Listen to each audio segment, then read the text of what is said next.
So yun nga, nakaligo na ako. And medyo may kulay na yung mukha. So welcome back sa my YouTube channel. So ngayon, papatuloy natin yung nasimulan natin na Waray Lesson 101. Pero wait lang, susuklay lang po ako ha. Wait lang po. Hashtag best. So yun na, wait lang. Kulang pa ako susuklay. I'll be back.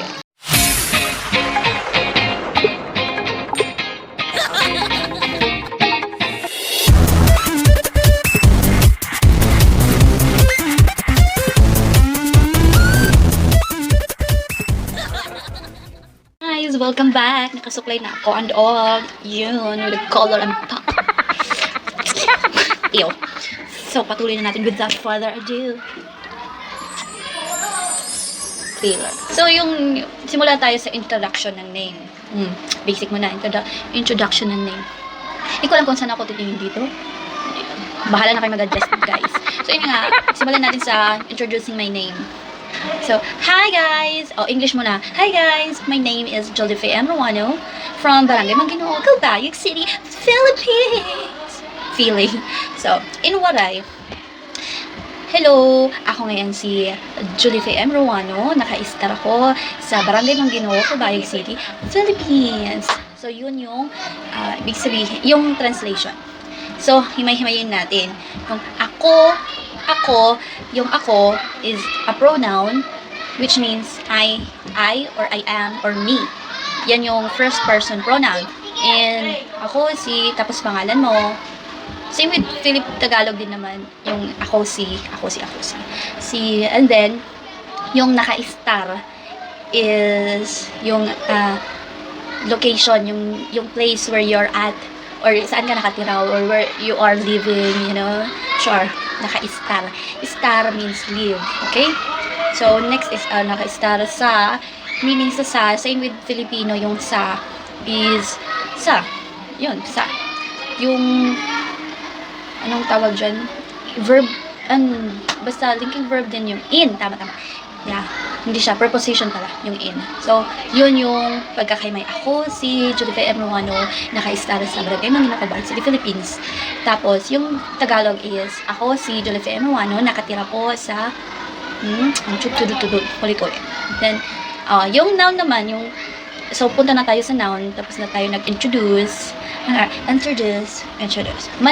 human na. Ibig sabihin, tapos na, humanakit, tapos na tayo, sa introduction, punta naman tayo sa mga noun. So, yung mga noun, diba, is a name of a person, thing, next kami. So, yung noun sa Waray is pangaran. So, sama naman. Pangaran. Ngaran sa tao, hayop, lugar, butang, event. Ano ba yung event? Pangyayari or panhitabo in Waray. So, halimbawa sa butang. Sige nga, magbigay nga ng halimbawa sa butang. Butang o bagay. Okay, simula tayo sa kung anong bagay na makikita. Same lang din naman. Cup, tasa. Same lang. Hanap tayo ng iba. Ay, dito na lang yung, wala ko kasing bracelet. So, ang tawag sa bracelet sa Filipino is ano ba tawag sa Filipino? Basta sa amin, pulseras. Pulseras. Parang same with Tagalog lang din. Okay, cancel that. Another is, pronoun. Sige, parang hirap ng noun. Balik, punta tayo sa pronoun. Diba yung pronoun is something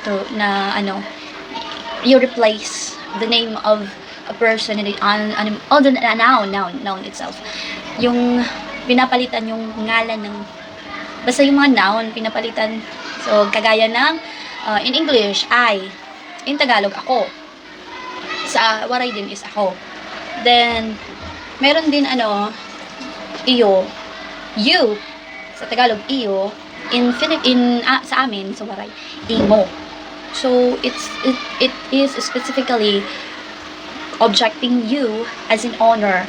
Kung kunwari may bagay ka na tinuturo mo, halimbawa, sa'yo ba yung payong na yan?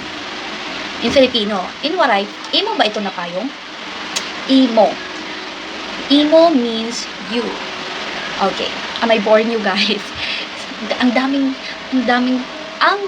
daming lesson. So, simula sa pronoun, you, emo, ano pa ba?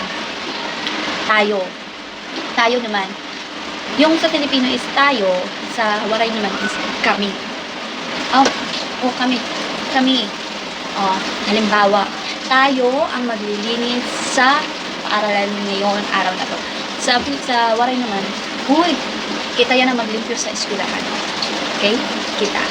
Sige, ano na yung mga pronoun na aking nabanggit? Ano? Ako. Emo. Kita. So, tatlong pronoun yan yung aking mga nabanggit na. So, pronoun. Sige nga, magbigay ng halimbawa. Yan lang muna, yung tatlong yan. Kasi, naaway yung term. So, yun na yung tatlong first pronoun na itinuro ko sa inyo. So, magbigay kayo ng halimbawa. Halimbawa, guys. Give me a halimbawa. Uy. Tagay ako sa pananglitan. Halimbawa, pananglitan. Sige, ako muna magbibigay. Then, after me, ikaw. So, ako ang mahusay na daraga sa among barangay. Feeling. Ikaw naman. Ako gamit yung ako. Pwede na. Dumudura, guys.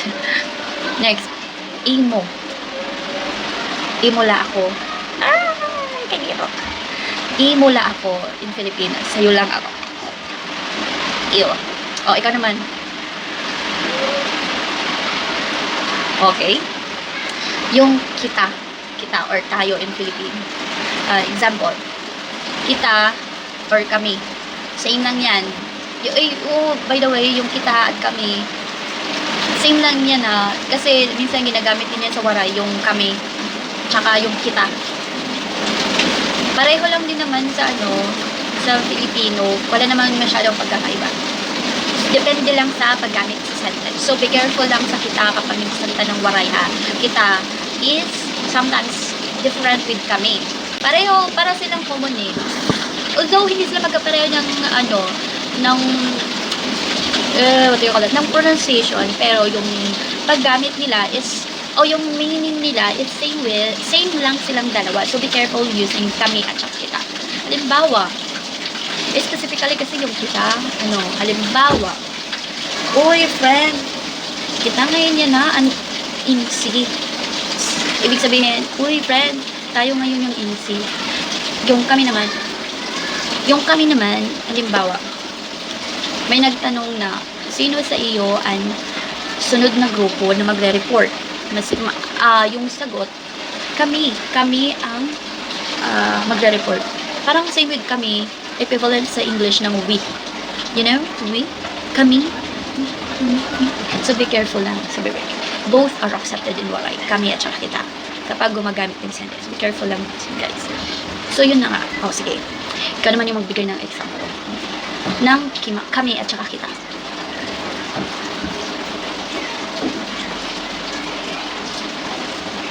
So, yun lang guys. Parang, it took 11 minutes to 11 minutes na yung nakatipos. So, till next video guys. Bye! Hope you have learned something from me. Sana may natutunan kayo na Waray at saka English na din somewhat. Mga parts of speech. So guys, thank you for watching. Till next video. Bye.